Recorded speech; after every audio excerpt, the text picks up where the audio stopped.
Racikan berita. Alhamdulillah, puji syukur kepada Allah, salawat dan salam pada Rasulullah Muhammad SAW. Allahumma sholli ala Muhammad. Bapak Ibu sekalian, kita bersyukur siang sore ini agenda acara kita dapat kita laksanakan, walau banyak hambatannya, banyak tantangannya. Tadi Ketua Panitia sudah menyampaikan, akhirnya kita bisa dapat melaksanakan. Tentu rasa syukur ini menjadi satu semangat dan spirit buat kita untuk kita mendiskusikan buku yang luar biasa ini, sehingga kita warga Medan Sumatera Utara bisa lebih memahami lebih dekat, lebih mendalam buku yang ditulis oleh para tokoh kita. Tentu yang kita muliakan Gus Nur hadir bersama dengan kita, dan beliau adalah orang yang pertama juga dulu bersama dengan Bambang Tri terkait dengan kasus ini, dan beliau akhirnya menjadi bagian dari penindasan rezim ya. Dan alhamdulillah beliau bersama dengan kita.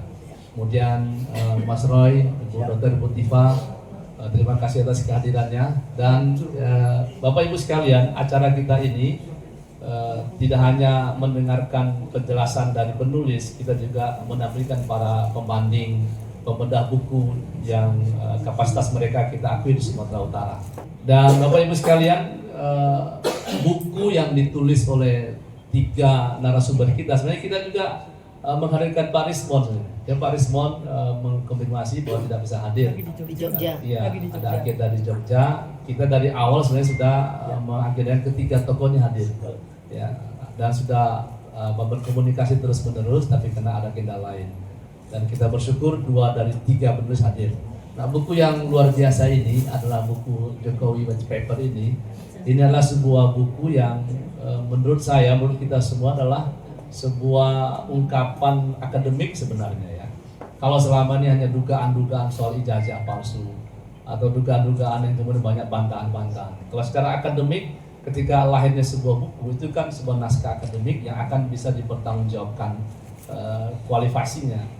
Oleh karena itu ketika ada yang menyatakan tidak setuju, dia harus bantah juga lewat tulisan, mestinya begitu, penelitian mestinya begitu ya. Nah, siang ini kita nanti akan dengarkan sebenarnya apa sih tujuan Mas Roy atau Bang Rismon buat buku ini? Ya, apa tujuannya buat buku? Apalagi ini bukunya tebal gini, bacanya pun susah ini. Tebal ini bukunya ini kan luar biasa bukunya. Tapi apa tujuan ketika orang ini buat buku, nulis buku, hasil penelitian, dan itu sangat menarik, nanti kita akan diskusikan. Nanti Prof. Ida, Pak Sohib, dan Dr. Abdul Khalid nanti akan membanding atau membedah buku ini. Tapi sebelum itu, karena kita kedatangan tamu istimewa, Gus Nur, ya Gus ini sudah hadir ya kan, sudah hadir Gus. Jadi kita juga perlu informasi dari Gus Nur nih, karena beliau juga orang pertama sama Bang Menteri dulu gitu kan. Dan Pak Sohib lalu bilang ke saya itu, kalau kalian buat acara, panggilkan Bambang Menteri atau Gus Nur. Nah, itu. Langsung dijawab. Iya, karena Bambang Menteri tidak bisa kita koordinasikan, ternyata Allah melapangkan Gus Nur ke sini. Assalamualaikum warahmatullahi wabarakatuh. Waalaikumsalam. Alhamdulillahirabbil alamin. Di sini aja ya. Ya. Alhamdulillahirabbil alamin. Allahumma shalli ala sayyidina Muhammad wa ala ali sayyidina Muhammad. Amma ba'du. Tidak ada sehelai daun pun yang jatuh terlepas ke bumi di malam hari melainkan dengan izin Allah. Saya ketemu Bang Roy, Pak Roy Surya sama Dr. Tifa ini gak janjian. Gak tahu kalau ada acara ini. Saya ada acara safar dakwah 10 hari di Medan. Ini hari keempat.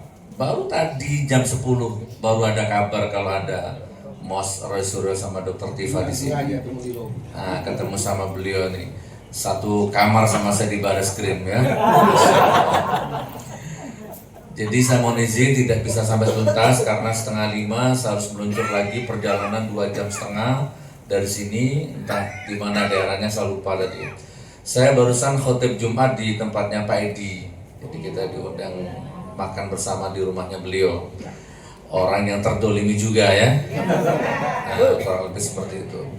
Baik, Bapak Ibu, coba perhatikan Pak Roy Suryo dengan Bu Dr. Tifa ini dengan Mas Rismon ya sudah menerbitkan buku setebal 700 halaman sebagai bentuk tanggung jawab moral, ya, etika, estetika, ilmu, saintifik dan macam-macam. Sementara dari pihak sana, pihak Termul masih sibuk mau demo buka BH katanya, ya, bukan hanya pakai BH dan celana dalam saja, sibuk mendesak-desak polisi, cepat tangkap, tidak bisa.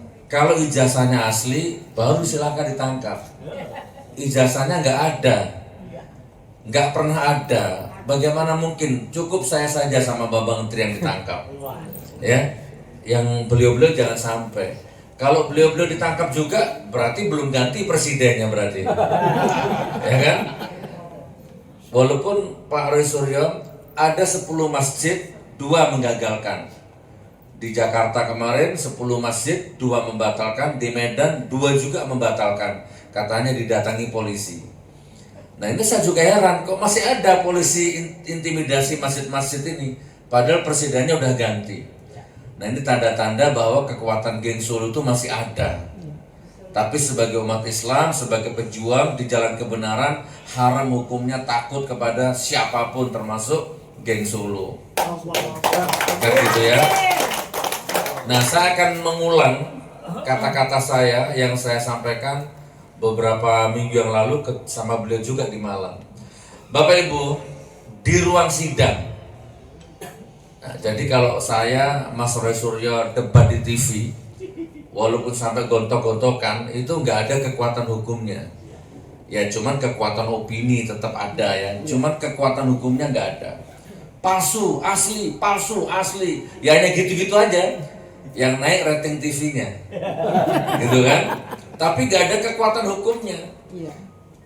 Tapi kalau Bapak Ibu tahu sebenarnya di balik layar debat-debat kita di TV itu jelas kelihatan. Kami ini kalau debat di TV begitu break iklan, kami ngalir. Kami sibuk dengan pikiran kami masing-masing. Mereka sibuk konsolidasi. Kamu nanti nyerang, kamu nanti gini ya, kamu. Mereka sibuk bagi tugas. Gitu ya. Jadi luar biasa, mereka tuh memang benar-benar cari makan memang, cari jabatan. Nah, ya, kalau kita insya Allah mencari ridho Allah ya, mencari kebenaran. Alhamdulillah kita doakan Bu Dr. Tifa dan Mas Roy Suryo mudah-mudahan nggak jadi komisaris. Ya. Mudah-mudahan ya. Baik Bapak Ibu, di ruang sidang, saya di sidang di Solo 6 bulan. Jaksa penuntut umumnya tuh mendatangkan 35 saksi. Guru sekolahnya, teman sekolahnya, kepala sekolahnya didatangkan semua. 35 saksi. Semua ditanya sama jaksa, sama pengacara juga. Pernah lihat nggak ijazah aslinya? Semua menjawab tidak, belum. Itu kejanggalan pertama. Nih ya, direkam. Saya nggak mungkin bohong. Jejak digitalnya ada. Waktu itu sidang terbuka untuk umum. Pernah lihat ijazah asli? Tidak pernah. Pernah lihat ijazah asli? Tidak pernah. 35 saksi. Itu kejanggalan yang pertama. Yang kedua, ada saksi, saya lupa namanya, ibu siapa. Dia disumpah dengan Injil. Karena dia mengaku Kristen, ya sudah, disumpah dengan kitab Al-Injil. Dengan menyebut nama Tuhan Yesus Kristus saya bersumpah bla bla bla gitu ya di depan hakim.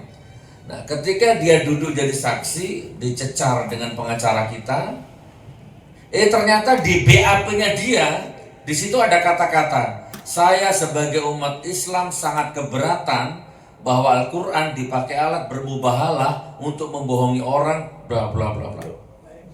Gitu kan? Pengacara saya kaget pengacaranya, loh. Bu, bukannya tadi Anda disumpah pakai Injil, agamanya Kristen. Lah ini kok mengatasnamakan orang Islam. Saya keberatan Al-Quran dijadikan alat mubahalah membohongi gini. Ini gimana ini? Dari situ heboh persidangan. Ya, langsung kita buka semua itu BAP dari 35 saksi itu ternyata plek copy paste. Gitu ya.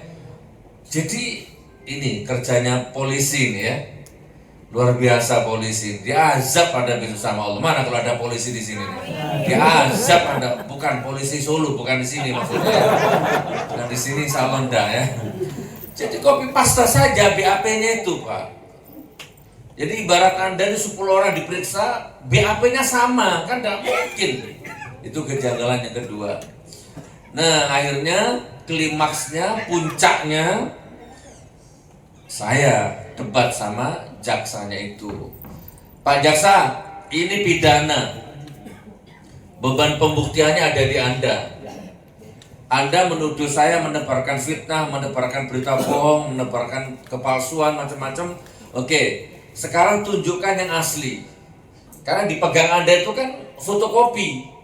Nah, sekarang tunjukkan yang asli dan itu wajib menurut undang-undang. Nanti biar Mas Roy Surya yang jelaskan.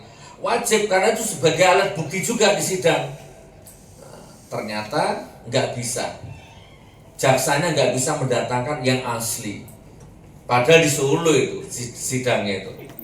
Akhirnya saya keceplosan, tapi saya yakini dan saya nggak menyesal. Pak Jaksa, kalau Anda nanti bisa mendatangkan ijazah aslinya, saya cium kakimu di depannya Pak Hakim. Dan saya akan minta maaf kepada media 7 hari 7 malam. Dan saya akan minta maaf kepada keluarga besarnya Pak Jokowi. Alhamdulillah, sampai sidang selesai, ijazah aslinya nggak pernah ada. Sampai detik ini. Nah, lalu jaksa penuntut umum mendatangkan saksi ahli dari MUI, Majelis Ulama Indonesia. Ngakunya begitu waktu itu, di depan hakim. Pengacara, jaksa, sama-sama nanya sama saksi ahli itu. Kiai, pakai surban macam-macam. Pak Kiai, menurut Pak Kiai bagaimana mubahalanya Gus Nur? Nah, Pak Kiainya jawab, tidak sah. Mubahalanya Gus Nur itu nggak benar. Itu menodai agama. Nah, hakimnya nanya, pengacaranya nanya, jaksa juga nanya. Lalu yang benar itu bagaimana Pak Kiai? Yang benar itu mubahalah itu harus dua belah pihak. Ya, Gus Nur sama pihak Jokowi itu yang benar. Kiainya ngomong begitu Bu, di depan hakim. Dan mubahalah itu harus dilakukan di depan hakim, di pengadilan. Itu baru sah.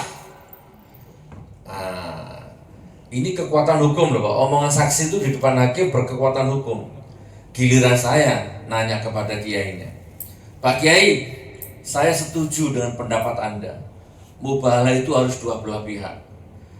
Masalahnya Pak Kiai, dari dulu sampai detik ini pihak yang sana saya kejar, saya ajak mubahalah nggak pernah mau. Itu yang pertama. Yang kedua, nah mumpung sekarang Pak Kiai di pihak sana, ayo kita mubahalah sekarang sama saya di sini. Kan dua belah pihak ini di depan hakim. Kiainya saya ajak mubahalah. Kalau saya salah, saya dilaknat. Tapi kalau Pak Kiai yang salah, Pak Kiai dilaknat. Ayo. Demi Allah Pak Kiainya tidak mau. Dan hakimnya tidak mengizinkan. Dan ini masih berlaku sampai sekarang. Barangkali di sini ada yang nyamar termul-termul ini. Nah, ayo, mubahalah sama saya. Hakul yakin sampai detik ini saya mengimani ijazahnya orang itu palsu dan gak ada. Terlepas dari risetnya Pak Roy Surya dengan Bu Dr. Tifa ini, saya mengalami penderitaan batin, pengalaman batin sendiri. Jadi itu iman saya mengatakan bahwa memang tidak ada. Dan saya pertanggungjawabkan dunia dan akhirat. Jadi Bapak Ibu, insya Allah Bapak Ibu sekarang berada di ruangan yang benar, ya di pihak yang benar, insya Allah. Jadi nggak perlu buka BH, ya nggak perlu desak-desak polisi, desak-desak nggak perlu konferensi pers yang bela-bela nggak perlu. Bapak Ibu membela mantan pejabat yang sudah jelas-jelas korup, bohong, dusta, dibela mati-matian. Ingat, catat omongan ini, bismillah, hotel ini saksinya, rezim terkutuk laknatullah, siapapun yang merapat ke sana, kiai, gus, habib, ulama, profesor, doktor, apapun merapat ke sana, dia akan hina dan dihinakan oleh Allah. Amin. Ya, dan sudah banyak buktinya. Profesor, doktor, kiai, haji, habib, pengasuh pesantren, gus merapat ke sana, sekarang jadi sampah peradaban sejarah. Hilang karomahnya, hilang auranya, hilang yoninya. Sebut saja satu, si Noel misalkan, penyembah Jokowi masuk penjara juga. Ada lagi Sylvester Matutina, begitu sombongnya, ternyata tersangka, sekarang nggak berani tampil di umum. Dan menyusul yang lainnya nanti, insya Allah dihinakan sama Allah. Wa qul ja'al haqq wa zahaqal batilinal batilakana zahuqa. Kalau kebenaran sudah datang, yang batil, yang dolim pasti hancur.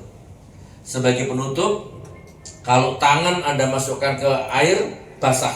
Kalau tangannya Anda masukkan ke api, terbakar. Atau kalau Anda lempar benda ke atas, pada titik tertentu, menit tertentu, dia akan berkurang kecepatannya, lalu dia akan kembali ke bawah. Hukum gravitasinya begitu. Nah, sama Bapak Ibu. Imanku mengatakan rezim geng Solo laknatullah terkutuk sampai kapanpun. Dosanya terlalu besar. Ya, jadi tidak lama lagi Anda mau seminar di sini, tidak seminar di sini, Pak Roy Suryo mau bikin buku, tidak bikin buku, tetap dia akan dihancurkan sama Allah. Itu hukum alamnya. Nah, cuman kita ini berusaha menjadi pipit-pipit yang akan menghancurkan berhala-berhala kesombongan mereka, gitu kan? Kurang lebih seperti itu. Nanti biar dijelaskan sama Bang Roy Suryo apa itu pipit maksudnya. Beliau tahu nanti ya. Insya Allah begitu. Bawa ayam nggak? Bawa ayam. Selamat berjuang ya. Ya. Selamat berjuang, bantu doa, beliau support doa. Bukunya diborong, saya belum beli bukunya. Hari ini saya beli ya. Beli bukunya karena insya Allah itu akan jadi nilai ibadah. Bantu doa, mudah-mudahan kezaliman ini akan segera dihancurkan sama Allah ya. Mulai dari pusat sampai daerah, Solo, Jakarta sampai Medan dihancurkan sama Allah. Insya Allah kalau kepalanya mati, ternak-ternaknya mati semua nanti. Insya Allah. Assalamualaikum warahmatullahi wabarakatuh. Nah, kita selama ini kan mendengar soal ijazah palsunya Pak Jokowi dan Pak Roy Suryo orang yang paling gencar melakukan itu. Ya, sebelumnya tadi ada Gus Nur, ada Pak Menteri sebelumnya. Begitu luar biasa untuk mengungkap itu. Dan ketika Pak Jokowi jadi penguasa, presiden tentu dia punya kekuatan untuk bisa menghadapi itu semua. Nah, ternyata ini tidak berhenti, ya, tidak berhenti. Dan memang satu hal yang fenomena juga, soal jajah ini sudah 2 tahun, 3 tahun lebih ya. Ya ributnya. Udah cukup lama. Biasanya kan hilang begitu, tapi ini terus. Ini sebuah tanda, sebuah bukti bahwa sesuatu yang benar tidak bisa ditutup. Apalagi ada buku. Nah ini ada buku lebih valid, lebih ada pertanggungjawaban akademiknya. Nah kita minta nih Mas Suryo, Bu Dokter nanti menjelaskan ya apa maksudnya buat buku ini, kan? Mau bikin rame, bikin apa? Buat buku gitu kan. Nah ini kita ingin dengarkan dari Mas Suryo dan Bu Dokter nanti tujuannya buat buku, kemudian apa langkah-langkah berikutnya. Karena ada yang bilangnya begini, ya kalau udah terbukti jadinya palsu mau diapain Pak Jokowi itu. Dengan gitu Bapak Ibu sekalian. Assalamualaikum warahmatullahi wabarakatuh. Waalaikumsalam warahmatullahi. Horas Pahita Sudi. Ya, mohon maaf sebelumnya. Tadi ada bisik-bisikan ya bapak-bapak bawa wayang nggak gitu. Duh, saya tadinya berpikiran mau bawa wayang, tapi saya pikir meskipun di sini banyak Puja Kusuma, ya putra Jawa kelahiran Sumatera, cuman kok rasanya agak lucu gitu saya di Medan bawa wayang. Maka di Medan saya akan bawa pantun saja. Ya, izin tadi saya buat pantun yang mendadak saya buat, tapi moga-moga bisa masuk ke Bapak dan Puspa sebagai pembuka acara. Izin. Kemerdekawo malam bersila. Minum kopi dan makan roti. Buku putih terbuka sudah bukan lagi rahasia. Ya, tentang janji-janji palsu Jokowi. Baik, yang kedua, jalan-jalan ke Danau Toba. Tak lupa singgah beli ikan sotong. Nah, katanya ada wali kota yang kemarin bersih, tapi kok curiga saya. Ada jejak digital kasus lampu pocong. Itu ikan sotong. Baik, Bapak dan Ibu, supaya tidak berlama-lama, izin saya dan Dr. Tifa yang hari ini hadir. Seharusnya kami bertiga, tapi memang kami mohon izin salah satu dari RRT sekarang memang lagi ada di Jogja untuk terus membongkar. Jadi kami bagi tugas terus membongkar kasus-kasus yang ada. Mas Rismon kemarin ketemu dengan seorang profesor dari UGM ya, yang kemudian Profesor Bagas yang banyak bercerita tentang suasana pendidikan di era tahun 80-an, dan itu yang akan membantah kesaksian-kesaksian dari para orang-orang yang bilang oh zaman dulu tuh gak ada sarjana muda. Ternyata ada, dan itu disampaikan langsung oleh Rektor UGM. Jadi masih jadi pertanyaan, Jokowi itu sarjana atau sarjana muda ya gitu, karena ijazahnya kok nggak ada gitu loh sampai dengan detik ini. Dan nanti juga akan saya sampaikan update terbaru Bapak dan Ibu. Terima kasih atas berkat doa dan restu dan juga tentu dari ridho Allah Subhanahu wa taala. Kami sudah berhasil mendapatkan, dan ini adalah kemenangan bagi rakyat semuanya, salinan kopi ijazah yang selama ini disembunyikan oleh yang bersangkutan. Dan kami dapat secara resmi dari KPU, dari Komisi Pemilihan Umum.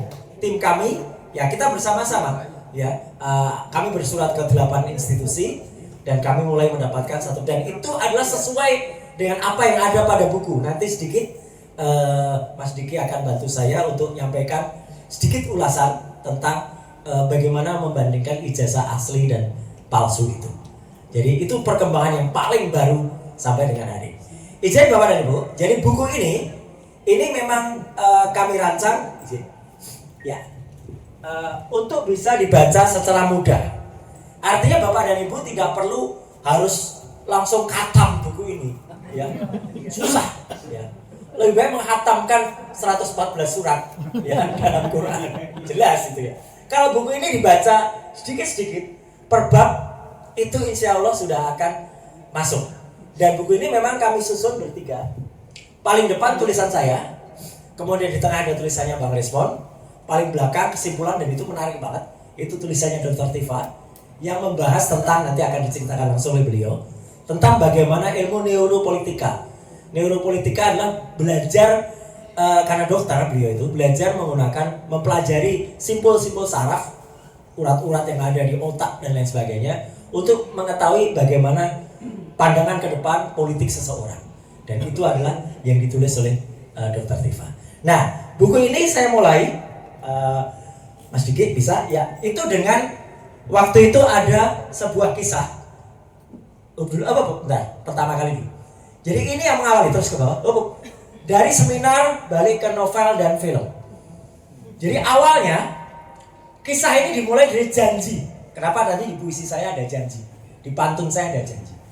Jadi ini ada janji atau ada kata-kata dari Jokowi sendiri dalam sebuah seminar seperti ini, yang dia mengaku di depan di depan beberapa orang ya, ada Mbak Rosiana Silalahi, ada kemudian di kampus Universitas Islam Indonesia di Jogja ya, kemudian di depan juga Prof Mahfud MD, di depan juga Buya Syafi'i Ma'arif. Dia berkata tentang IP kumulatifnya hanya 2 atau bahkan 2 ke bawah, dan itu dikatakan di seminar resmi.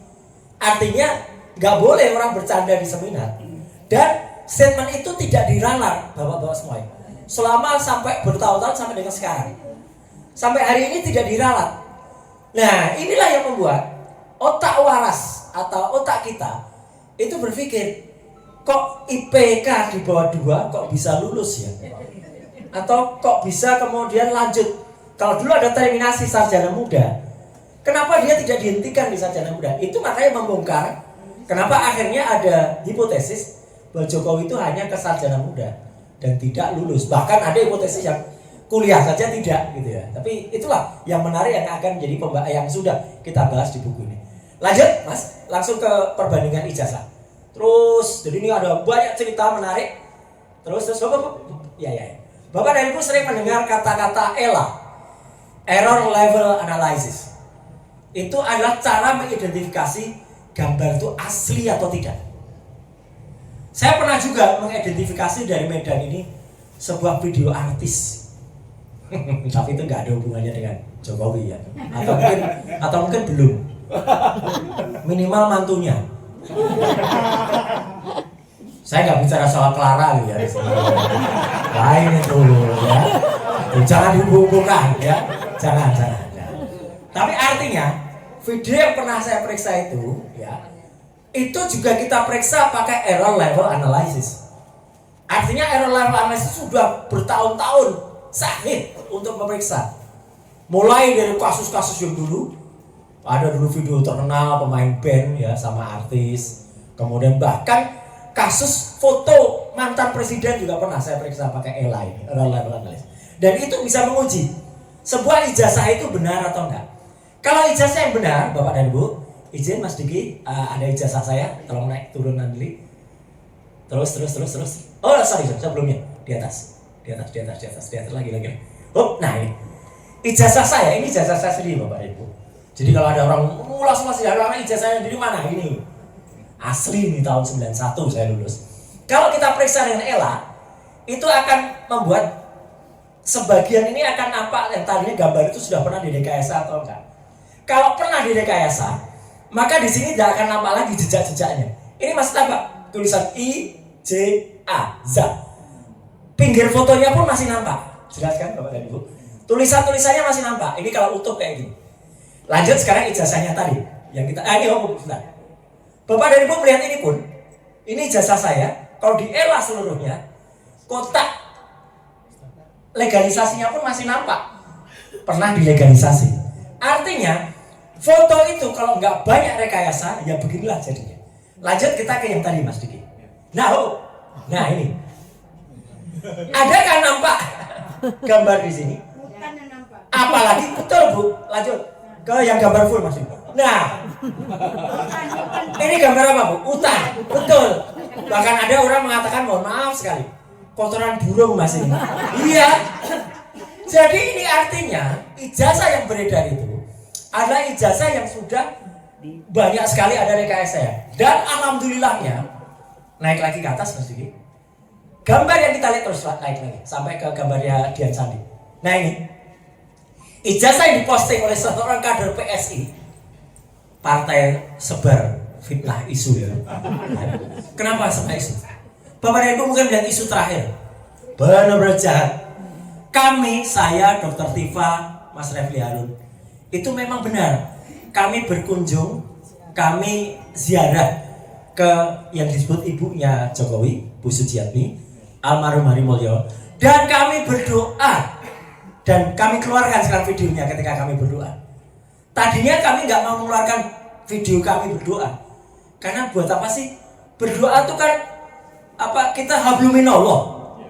Ngapain kita sampaikan habluminanas? Tapi karena orang banyak, itu merusak makam, ya terpaksa kami tampilkan ketika kami berdoa. Kami bukan tipe orang yang sholat aja di video. Videonya kalau lagi apa sholatnya kalau lagi di video, itu pun nggak pakai iftidal. Perhatikan sholatnya, nggak pakai. Jadi dari tahiyat terus kemudian langsung begitu rukuk langsung. Nggak pakai iftidal. Ya. Bahkan dulu ada yang pernah bersaksi, Pak Ngabalin kalau nggak salah, dulu pernah bersaksi. Pak Jokowi itu kalau sholat, saya menyaksikan ketika sholat luhur, lafalnya bagus sekali. Bapak Ibu kalau luhur sama asar pakai lafal nggak? Nah itu, kok bisa tahu? Kalau luhur itu lafalnya bagus sekali. Ya. Wah ini memang. Oke, kita ingat. Jadi kami difitnah kemarin. Kami merusak makam. Astagfirullah. Kami itu berdoa di depan makam. Memang baru dikeluarkan. Lihatlah postingan Dr. Tifa yang terbaru. Ya itu ada. Yang di Twitter. Ya. Jadi kami sengaja mengeluarkan itu karena masa sih berdoa aja diposting. Ya tapi karena kami difitnah oleh PSI juga. Ya bahwa kami merusak makam. Nah ini adalah postingan kader PSI. Namanya Dian Sandi pada tanggal 1 April. Kalimatnya apa? Biar kalian tenang lebarannya, ini saya upload yang asli, dia bilang. Ya udah karena dia bilangnya asli, ya udah kita percaya aja. Ini yang kami periksa. Disinilah kami membuktikan beberapa hal, terutama soal nanti yang kita lihat ya, membuktikan ijazah itu identik atau enggak. Kedua adalah foto yang pas fotonya ini biasanya Ibu dan Bapak nempelkan pas foto itu sebelum atau sudah dicap. Belum. Kalau di sini kalau pas fotonya ada di atas cap artinya apa? Nah, udah jelas kan? Nanti ada buktinya kepalsuannya. Mas Diki, lanjut. Alhamdulillahnya, terus sampai kayak sini dulu. Terus lagi, terus. Hop, nah, Bapak tadi. Ya. Ini namanya analisis luminance gradients. Analisis luminance gradient ini, Bapak-bapak semua, ini membuktikan bahwa pas fotonya yang dipasang di ijazah ini di atas cap, lihat gambar ini.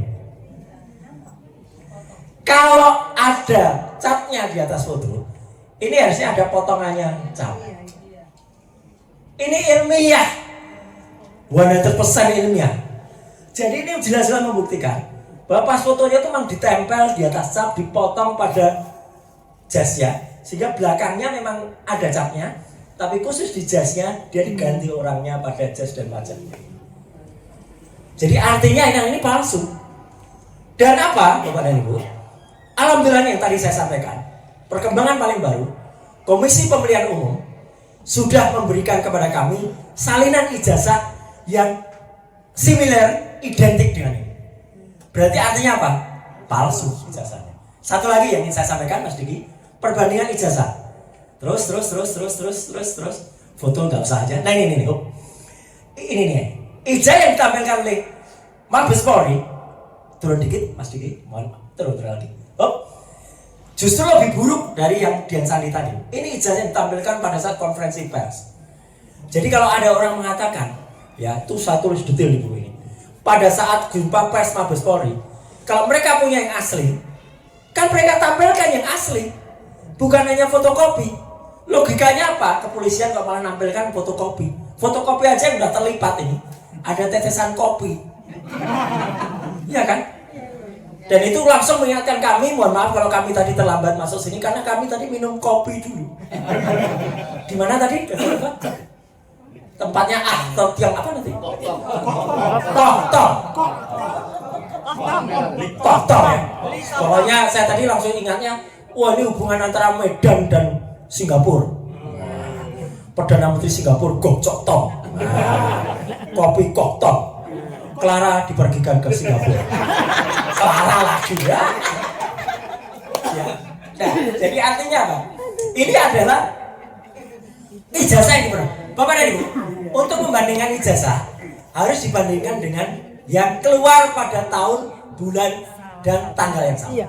Alhamdulillah kami mendapatkan, naik dikit Mas. Ini ijazah temannya Pak Jokowi yang dia bersaksi betul pembela Pak Jokowi. Jadi dia dehatnya, namanya Fronojiwo. Tanggalnya sama, tanggal 5 November 85. Naik lagi Mas, dikit. Sama, 5 November 85. Sepintas Bapak dan Ibu, belum saya kasih rahasianya dulu. Sepintas Bapak Ibu, ijazah ini dan lagi Mas, yang sama nggak kira-kira bentuknya? Sekilas sama. Nah ini kayak kalau kita baca majalah Bobo atau Kawanku zaman dulu ya Bu. Ya, temukan beberapa perbedaan. Lanjut. Naik lagi Mas. Enggak, turun lagi. Dua lagi ijazah kita bandingkan. Kita berada di ini nomornya 111-15 miliknya Fronojiwo. Lanjut, naik lagi Mas. Enggak, maksudnya turun.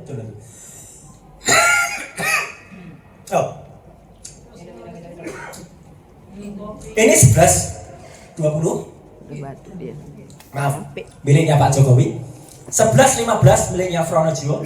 Satu lagi kita bandingkan 11-17 miliknya Sri Murtiningsih. Ini naik lagi Mas. Nah ini Sri Murtiningsih. Sama 11-16 miliknya almarhum Hari Mulyono. Bapak dan Ibu perhatikan. Naik turun lagi Mas. Ya oke gini. Naik lagi gini.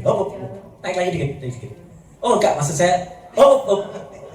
Dikit lagi. Turun ke bawah. Anak muda kalau lu terlalu semangat. Nah, turun lagi. Turun lagi dikit. Oh ya, cakep.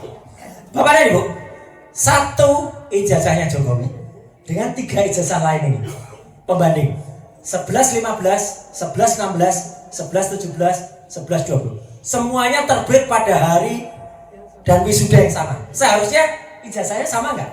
Sama. Ibu dan Bapak, siapa yang bisa menemukan perbedaan dari ijazah? Perhatikan Bapak dan Ibu, letak huruf Z-nya dengan logo ini. 3 ijazah sebelumnya, Z-nya lebih masuk ke dalam. Ijazah punya Jokowi, Z-nya agak lebih tinggi ke atas. Itu satu yang paling berbeda. Sebenarnya ada 6 perbedaan, tapi yang paling nyolok 2 ini. Yang kedua, huruf A pada tulisan sarjana. Sarjana di sini A-nya masuk ke dalam. A di sini A-nya lebih masuk ke dalam. A di sini A-nya lebih masuk ke dalam. A-nya Jokowi keluar dia dari logo. Artinya, kalau Bapak dan Ibu pernah ke percetakan, misalnya pernah ke Medan Post atau Sumur Express, koran yang sama pada hari yang sama, itu mesti sama persis. Kecuali kita minta ke koran itu, Pak. Bapak wartawan kenal, jurnalis senior. Kalau kita cetak ulang, Pak, kadang-kadang masang platnya geser. Begitu geser, jadilah ini. Logis gak Bapak dan Ibu? Ijazah yang sama pada wisuda sama hari yang sama, platnya geser. Gak logis, berarti ini dicetak pada hari dan waktu yang berbeda. Sudah palsu. 99,9%. Lagian fotonya di belakang, stempelnya di belakang fotonya. Belum lagi kalau kita periksa adanya watermark, adanya emboss yang ada pada 3 ijazah ini dan tidak ada pada ijazah. Jadi Bapak dan simpulannya, 3 ijazah ini identik, sedangkan ijazah Jokowi tidak identik. Artinya beda. Terakhir yang ingin saya sampaikan, Mas Diki, tolong ke skripsinya, paling belakang. Nah, ini kami pada saat skripsi terus naik lagi, terus naik lagi, terus lagi naik lagi dikit lagi. Oh, inilah skripsi yang saya pegang sendiri. Kalau ini kami sudah pegang sendiri. Jauh sebelum salinan fotokopi saya, Dr. Tifa, Dr. Resmond datang ke UGM pada tanggal 15 April 2025, diterima secara resmi. Diterimalah 2 wakil rektor, Prof. Wening dan Dr. Ari Sujito. Kami dikasih buku skripsinya Jokowi. Apa yang menarik pada 2 ini? Bapak dan Ibu, ini saya potret tidak dengan handphone, tapi dengan kamera profesional yang memang kamera ini memotret apa adanya, tidak membaikkan fotonya, tidak menjelekkan fotonya. Yang bisa kita lihat antar 2 kertas ini kelihatan tahun kertasnya, warnanya saja berbeda. Pada skripsi yang semua itu ada, Bapak-bapak sekalian, warna kertasnya semua begini, kertas lama, tahun 85. Jadi kalau sampai 2025, kertas itu sudah berusia 40 tahun. Iya. Ini kertasnya jauh lebih bersih. Hurufnya juga beda. Ganti kulit. Ini huruf komputer yang dikatakan sama Bang Resmond. Ini hasil dari print out mesin printer yang baru. Tahun 85 Bapak dan Ibu. Adakah mahasiswa yang mencetak pakai printer inkjet? Ya nggak ada. Inkjetnya saja belum keluar. Printer inkjet itu belum ada di tahun 85. Ini sudah dicetak pakai inkjet. Menarik lagi apa? Di sini tertulis Profesor Dr. Insinyur Ahmad Sumitro. Padahal ini harusnya di bulan November 85. Dan di sini pada ketikan tangan ini tulis Bapak Dr. Insinyur Ahmad Sumitro. Tuh. Ini 85 November. Yang benar mana? Dan ternyata Profesor Dr. Insinyur Ahmad Sumitro itu melakukan pengukuhan guru besar pada bulan Maret tahun 86. Berarti 85 ya masih ini yang betul. Belum ini. Lah kok bisa profesor di sini? Jadi ini adalah tambahan lembaran yang ada pada skripsinya Jokowi. Dan paling menariknya lagi, di skripsi ini tidak ada yang namanya lembar pengujian skripsi. Prof, kalau nggak ada lembar pengujian skripsi itu lulus apa enggak? Ya enggak, ya udah. Tapi lucu bro, ketika saya berdebat dengan para termol di TV, ada yang bilang, oh mungkin lembar pengujiannya di belakang atau jatuh. Ini orang nggak pernah bikin skripsi, lembar pengujian ada. Dan yang paling menarik juga, di antara nama-nama di sini tidak ada nama seorang yang sangat terkenal yang disebut sebagai dosen pembimbing skripsinya Jokowi, yang ada videonya bolak-balik. Lanjut Mas, gambar terakhir kita lihat. Inilah fenomena Pak Kasmujo. Jadi Bapak dan Ibu, insya Allah kalau membaca buku ini tidak akan mengatakan oh RRT Royalist Montiva itu omon-omon. Semua kami ceritakan secara sistematis, insya Allah secara kronologis, dan di sini ada juga bukti pengakuan Pak Kasmujo. Gambar terakhir Mas, ketika respon ketemu dengan Pak Kasmujo, datang ke rumahnya, dan Pak Kasmujo mengatakan, saya bukan dosen pembimbing skripsi, saya juga bukan dosen pembimbing akademiknya. Dan last but not least, Bapak dan Ibu, karena kita baca buku ini sebagai bonus ini sebelum Dr. Tiva, apa rencana kami selanjutnya? Nah, saya boleh buka kaos ya Bapak dan Ibu. Ini Jokowi white paper sudah. Ya, berikutnya akan kita bongkar soal dinasti Jokowi. Nah, apa itu dinasti? Isinya ini. Nah, Jokowi white paper. Ini Bu. Ya. Cocok tagline-nya tadi ya. Jadi AJMG ya. TB. Ya. Adili Jokowi lepas saja. Kasih saya tuh lepas. Ya udah, lepas. Sekalian. Ya. Sekalian biar nampak. Terima kasih, Pak. Sekalian biar nampak. Jadi begini, Bapak Ibu. Pasti ada pertanyaan. Mas, kok Anda julid banget sih? Ngolak-olak, ulek-ulek keluarga Jokowi. Ya belum, yang satu belum terlalu kita. Karena apa? Karena mereka ini pejabat publik, Bapak dan Ibu. Iya. Pejabat publik sesuai dengan Undang-Undang Keterbukaan Informasi, ada juga di buku ini. Undang-Undang Keterbukaan Informasi dasar di Undang-Undang Dasar pasal 28 ayat F dan Declaration of Human Rights. Ya. Kita berhak, Bapak dan Ibu. Gaji kita, uang kita itu yang membayar mereka. Mereka itu adalah pelayan kita. Harusnya memberi kepada kita. Jadi, meskipun dia udah mantan, tapi kalau seorang presiden itu harus mau dibuka. Sampai kapanpun seorang presiden itu adalah pejabat publik. Mau sudah lewat, mau sudah pensiun, apalagi dia sekarang adalah Dewan Pengarah di Danantara, dia adalah pejabat publik. Yang kedua Pak, ini Wapres. Jadi Bapak dan Ibu, dengan izin dan restu, mohon izin, kami akan menerbitkan buku selanjutnya. Judulnya adalah Gibran Black Paper. Kenapa black? Karena lebih kotor rekamnya. Rekam jejaknya sangat kotor. Mulai dari bahasa kasarnya di akun Kaskus namanya Fufu Fafa. Itu 99,9% clear adalah Gibran. Saya sudah uji sejak lama dan bahkan tidak bisa mengelak lagi. Ya karena apa? Dia lupa bahwa dia pernah mendaftar wali kota dengan sebuah nomor handphone 085 sekian belakangnya 33 dengan tangan dia sendiri, dengan tanda tangan dia, tulisan tangan dia ketika dia daftar wali kota tahun 2020 dia daftar sebagai wali kota Solo, dan itu adalah namanya dia dan nomor handphone itu yang tercatat untuk login kalau kita akses ke Kaskus akunnya Fufu Fafa. Kasar banget dia bahasanya, wah luar biasa kasar, hate speech. Dan lagi apa? Kenapa black? Karena pendidikan dia itu ngakalin. Nanti kita akan sampaikan semuanya di buku itu. Mulai dari SMP-nya nggak jelas di Singapura, SMA-nya yang tidak lulus, SMA-nya bahkan mau mencoba mengakali pakai UTS Insearch di Sydney. Padahal UTS Insearch itu kursus untuk matrikulasi mau masuk UTS. Itu dipakai untuk ijazah, dan itu memang sudah terjadi kebohongan. Dan yang paling kanan ini, nah juga ini, ya selain lampu pocong, banyak ini soal pesawat, private jet, banyak lah.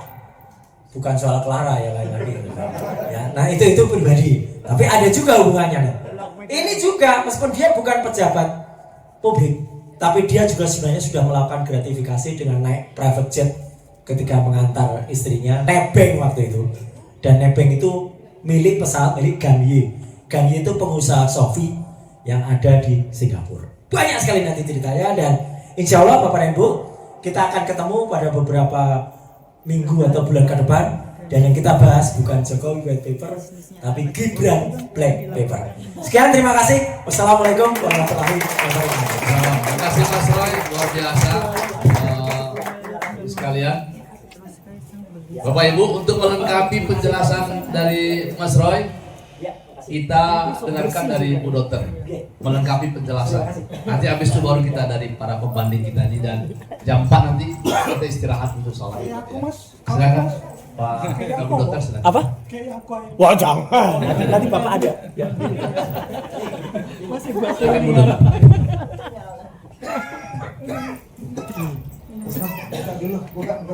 Cukup kelihatan kan sampai belakang ya.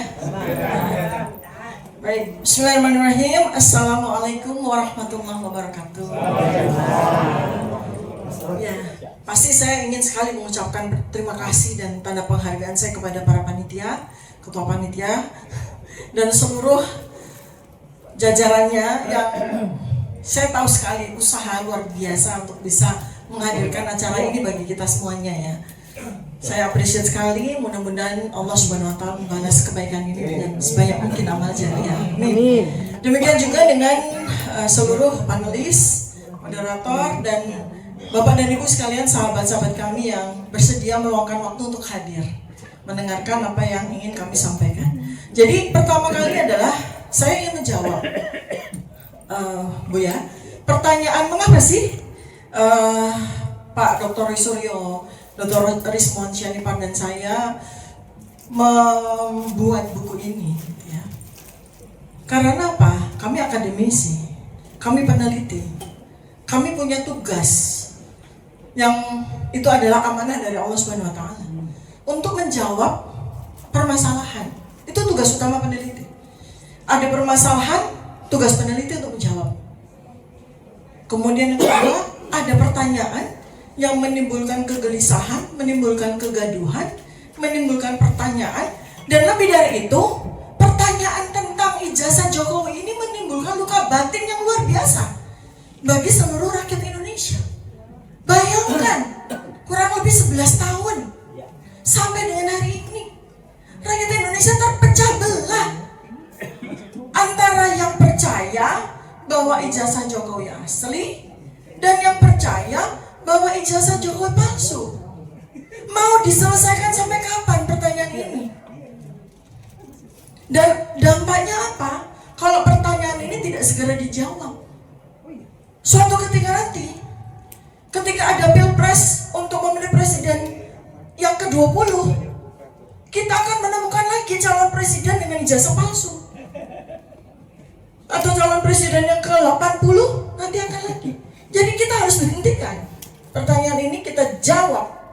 Jawaban apa yang terbaik? Ilmiah. Tidak ada jawaban yang terbaik untuk menyelesaikan silang sengkarut dan pertanyaan besar kecuali dengan metode ilmiah. Dan qadarullah Bapak dan Ibu, kami ini melakukan penelitian. Itu awalnya tidak ada yang mengkomandoi, tidak ada yang menjadi pelopor, tidak.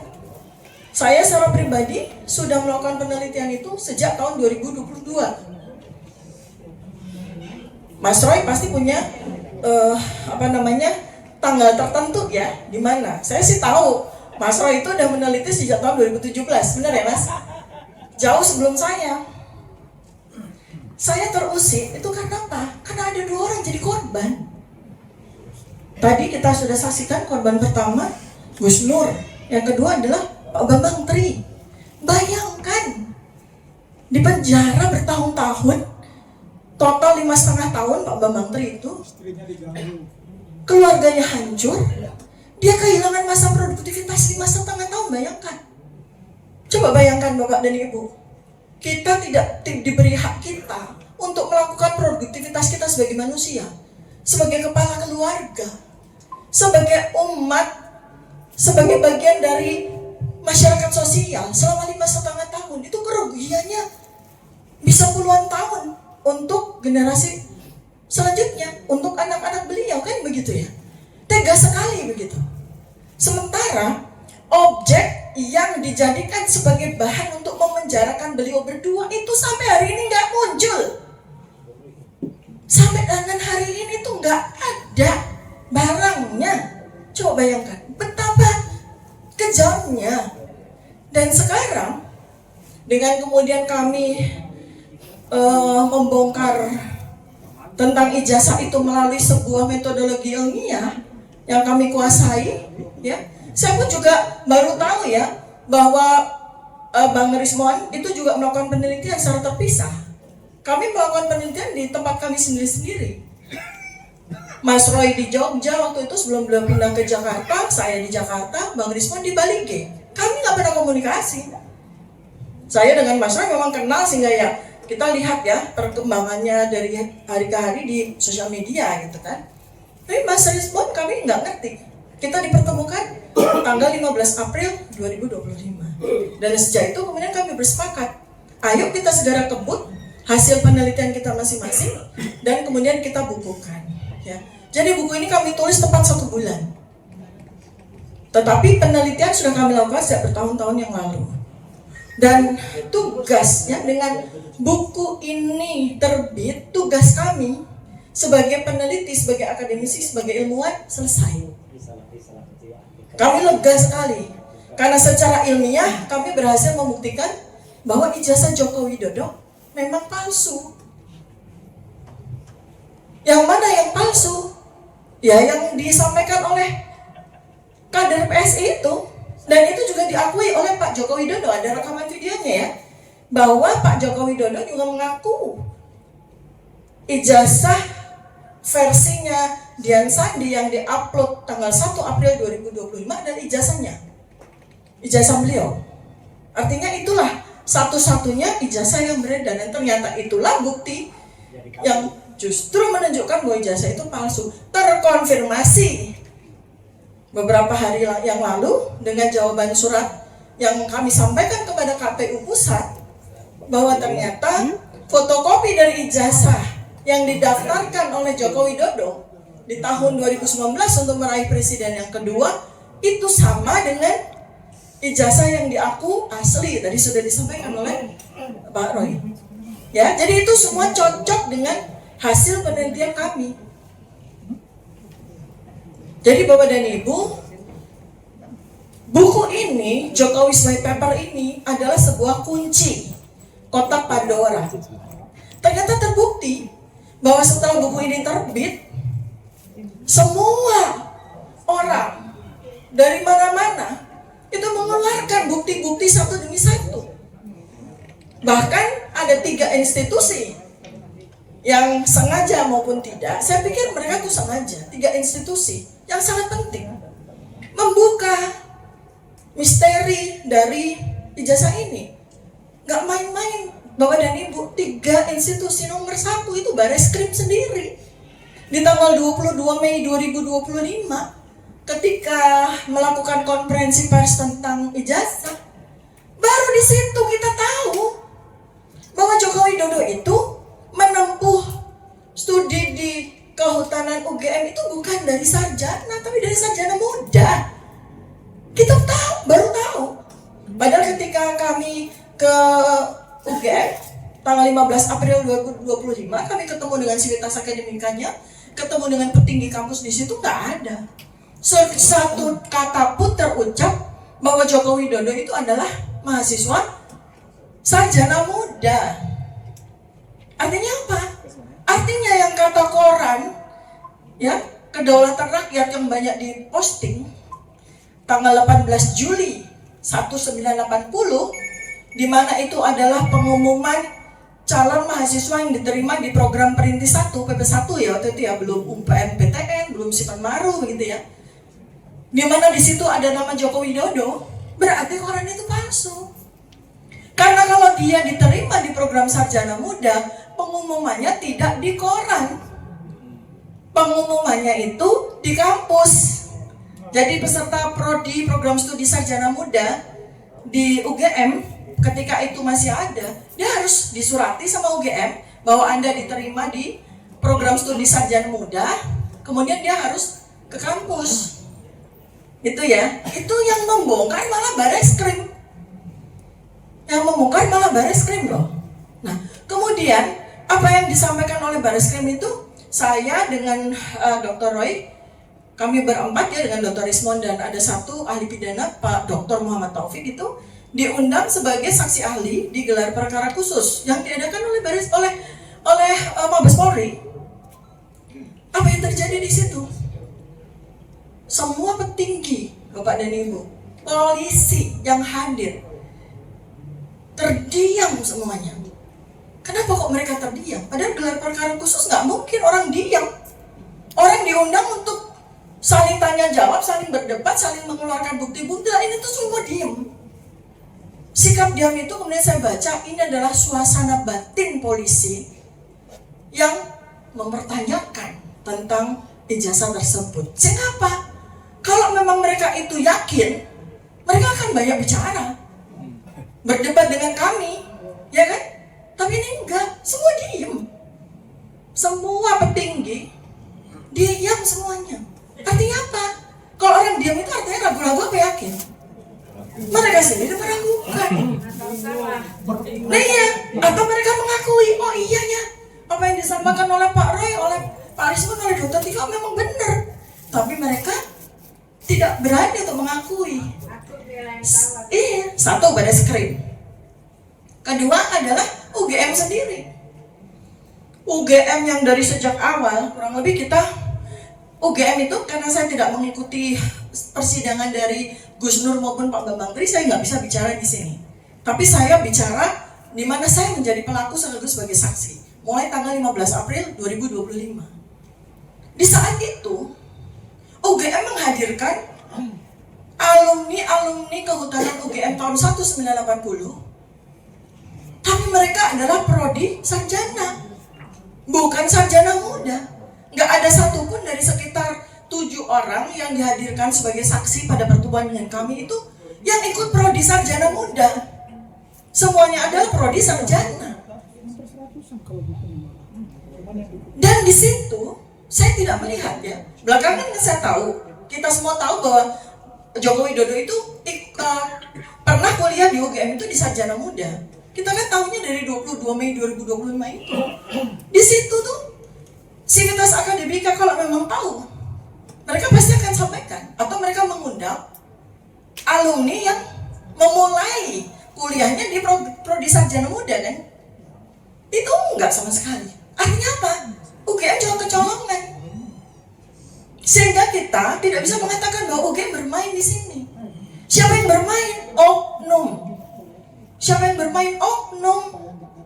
Di situ kelihatan kok, ya, bahwa UGM itu memang tidak tahu. Belakangan, ya, itu tanggal 15 April 2025. Belakangan tanggal 24 Agustus 2025, ketika kami, saya dengan Pak Roy dan tim kuasa hukum kami bersurat kepada rektor.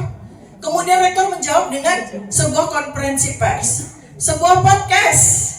Rektor Profesor Ova Emilia podcast di tanggal 24 Agustus 2025 menyatakan tidak lagi menggunakan presiden atau mantan presiden, menyatakan bahwa Joko Widodo mengikuti kuliah di UGM program sarjana muda. Dan sejak itu kami sudah menyerahkan semua bukti-bukti dokumen yang terkait dengan pendidikan Joko Widodo ke Polda Metro Jaya. Kan itu sesuatu yang bohong. Bapak dan Ibu yang kuliah atau saya yang sebagai alumni UGM, pasti salinan saya pasti masih ada. Yang setiap saat saya minta pasti akan diberikan.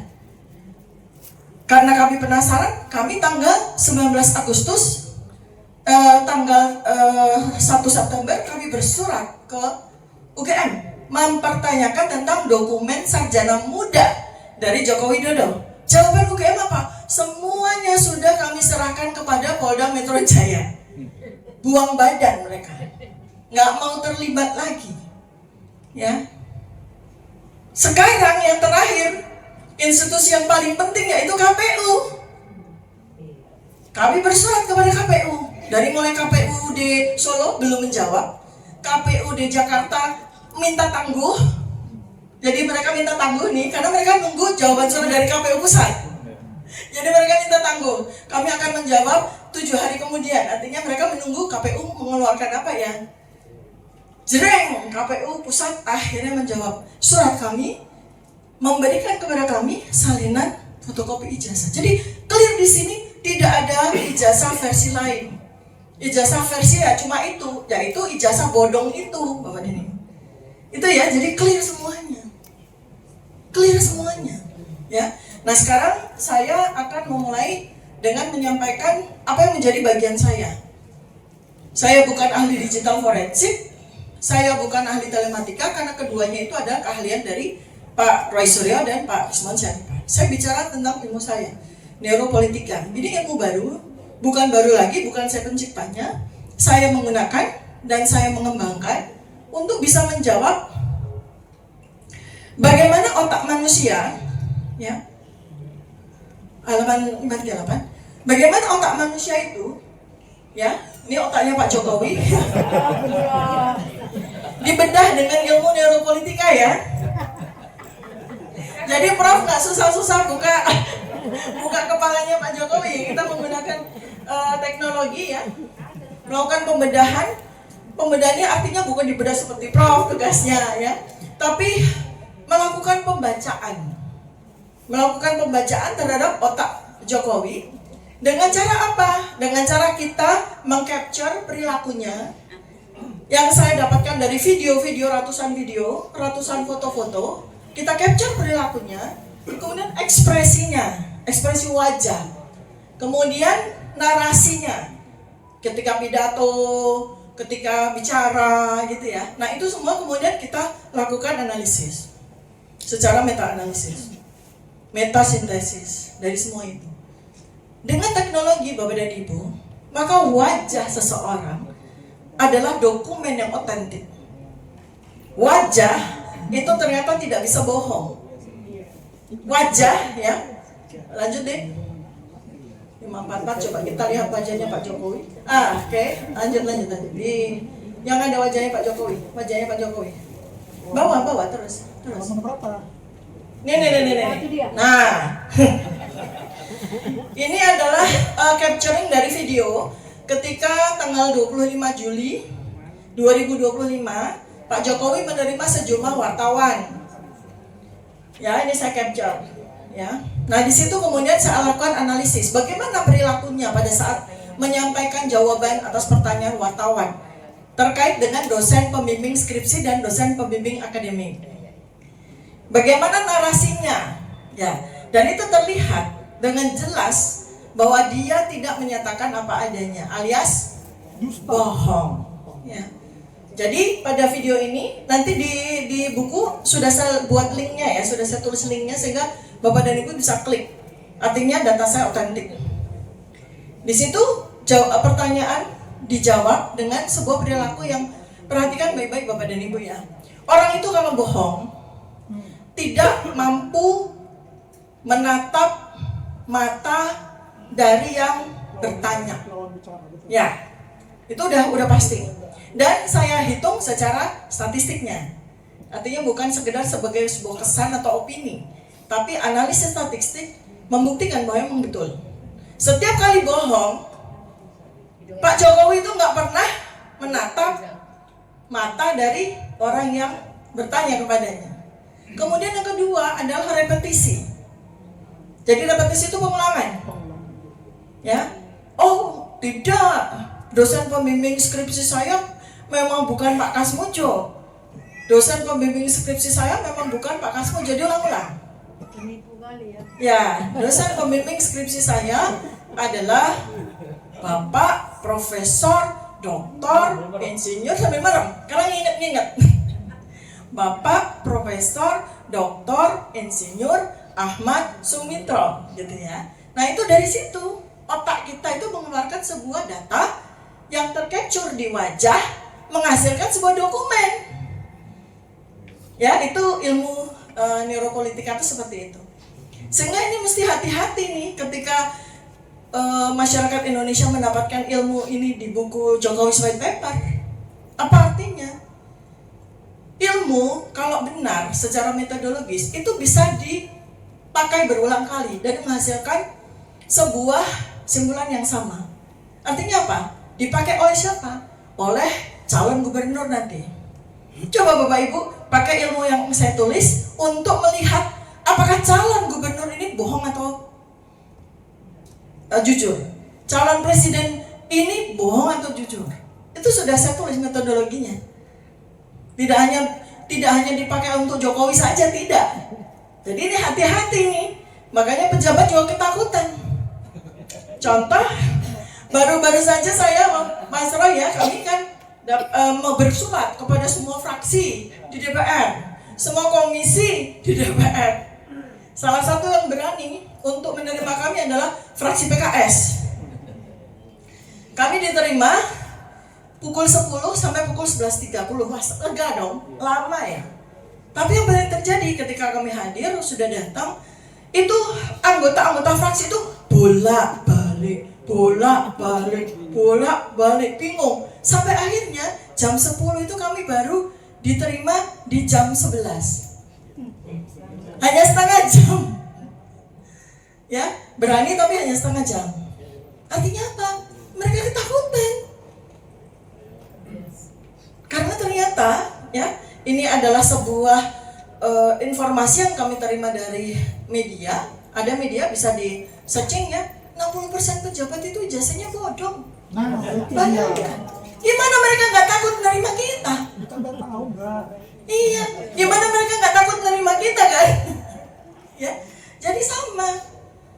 Dan kita sekarang nggak perlu harus cari tahu dokumen asli gimana. Kita cukup dengan ilmu neuropolitika itu cukup melihat wajah saja, cukup melihat ekspresinya saja, cukup melihat narasinya saja. Nah, terkait dengan narasi, di Pak Jokowi ini kan aneh ya. Kita semua kan masyarakat akademis.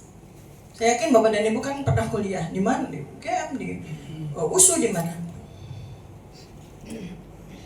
Setiap orang yang menjalani sebuah strata sekolah tertentu itu akan menghasilkan narasi yang sesuai. Misalnya begini, lulusan SD, mohon maaf ya, gak mungkin dia bicara seperti seorang sarjana. Demikian juga nih sebaliknya. Bagaimana seorang sarjana UGM ini ya, kebetulan kami mungkin Bapak dan Ibu ada yang lulusan UGM, oh tadi ada ya Bapak yang lulusan teknik elektro ya. Kita itu punya batas untuk nilai bahasa Inggris, TOEFL dan MKDO kita. Sehingga tidak mungkin seorang sarjana UGM itu ketika bicara bahasa Inggris tuh we walk the talk. Nggak mungkin. Tidak mungkin. Tidak cocok dengan nggak cocok, nggak mungkin. Jadi itu baru narasi. Lalu kemudian kemiskinan naratif ya. Nah sekarang saya mau tunjukkan ya bagaimana sebuah ekspresi kemudian perilaku itu bisa kita kuantifikasi dan kita hitung secara statistik, menghasilkan sebuah 558 deh. Kita lihat ya. Terus. Ini ya. Nah ini ya, stop. Nih, perhatikan ya dari sisi angkanya. Kemunculan narasi ini dari 2019 sampai 2025, ya, 6 tahun. Pak Jokowi selalu mengatakan begini, saya kuliah di UGM, udah tanpa dites. Pernah nggak Pak Jokowi cerita gimana dia kuliah? Iya. Seperti apa kuliah? Teman-temannya gimana? Ya. Kita nggak cukup orang bicara saya kuliah di UGM terus kita percaya. Ya mohon maaf. Kalau Bapak Ibu percaya, Anda kurang update. Nggak mungkin seseorang yang pernah kuliah hanya bilang saya kuliah di UGM, nggak mungkin. Teman sebangku. Teman sebangku. Kuliah kok teman sebangku. Ada kuliah teman sebangku. Terus yang paling lucu ya di dalam salah satu video nanti kami akan sampaikan di buku yang kedua kami ya, bukan di sini karena ini halamannya udah 700 halaman. Kalau kami sampaikan semua hasil penelitian bisa 1000 halaman lebih. Makanya nih, jadi ada satu observasi saya bagaimana klaim umum dari Pak Jokowi dari satu aja udah salah. Jadi ada sebuah video di mana beliau datang ke gedung pusat UGM. Gedung pusat itu gedung rektorat ya. Terus di situ di capture mengatakan bahwa disinilah saya wisuda. Padahal kalau wisuda tahun 1985 bukan di gedung itu, di gedung Pemuda, itu aja udah salah. Kemudian lanjut lagi, saya ketika kuliah sambil menunggu jam kuliah, saya nongkrongnya di sini.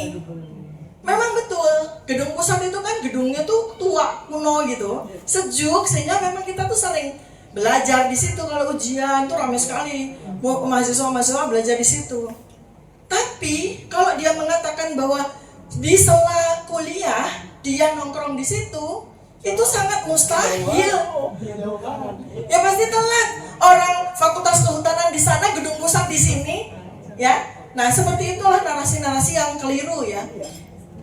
Ya, nah jadi saya kuliah di UGM tanpa sebuah detail yang menunjukkan bahwa ini orang pernah kuliah atau tidak itu 18 kali, 52%. Artinya apa?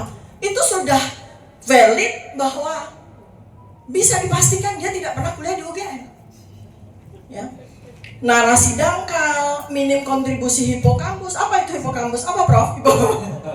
Jadi gini, hipokampus ya, coba deh ke atas yang saya mau tunjukkan ya. Hipokampus ya. Ini penting, satu aja dari bagian terus yang hipokampus deh. Terus yang hipokampus. Lanjut. Nah, itu ya area di situ tuh namanya hipokampus.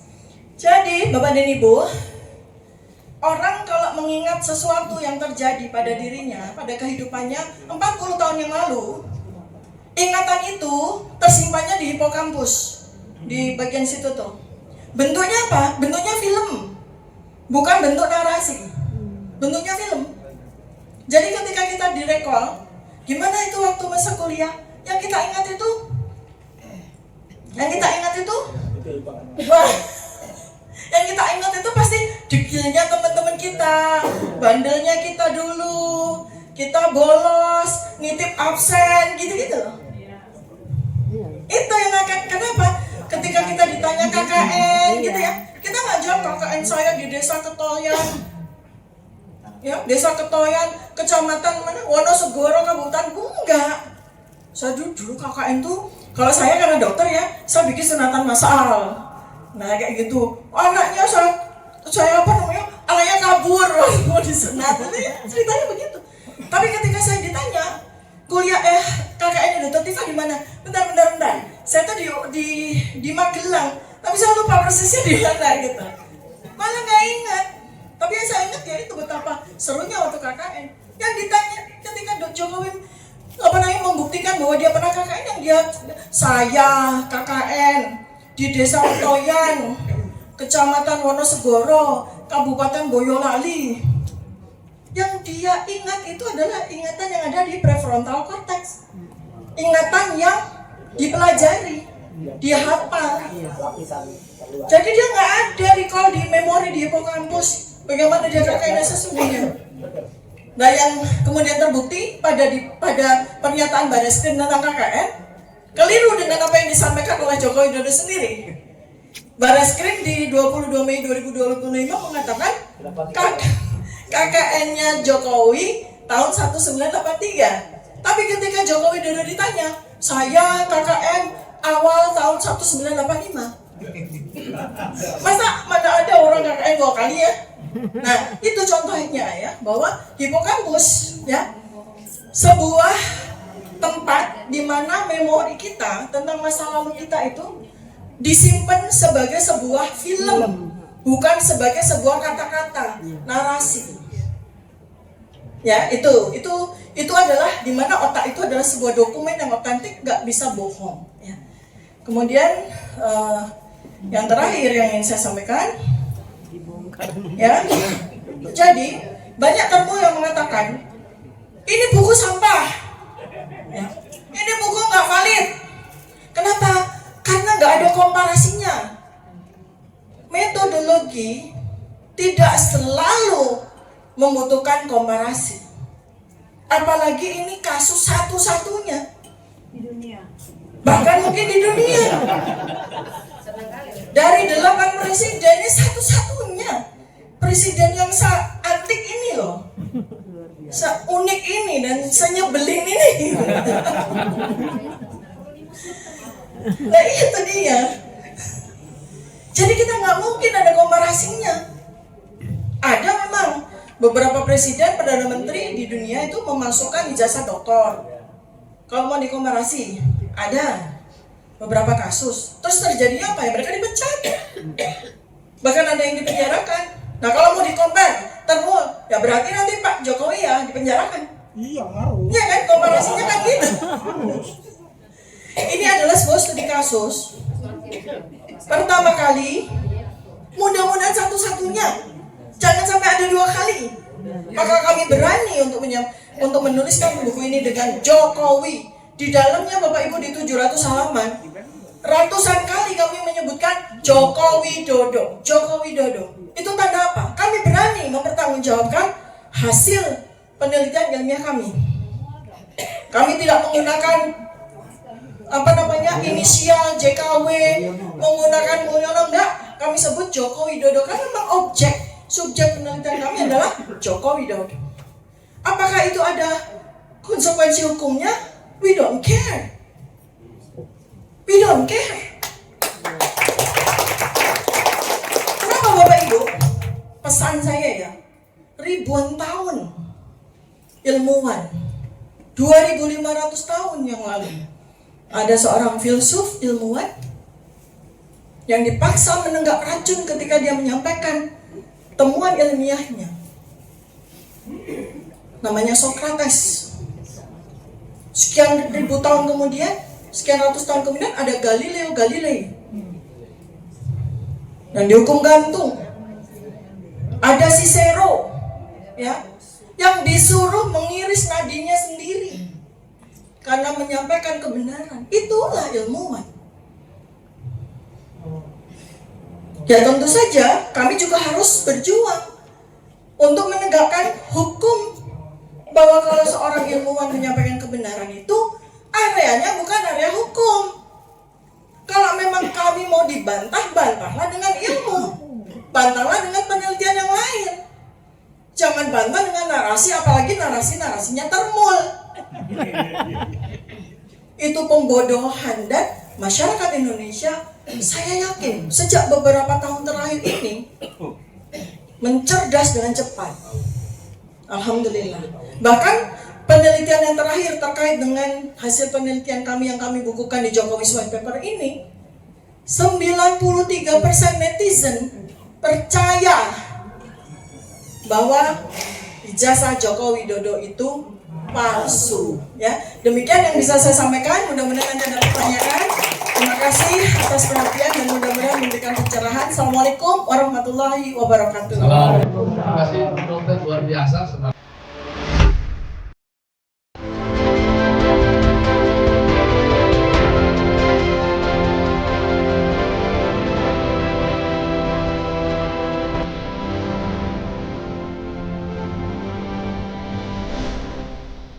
Racikan berita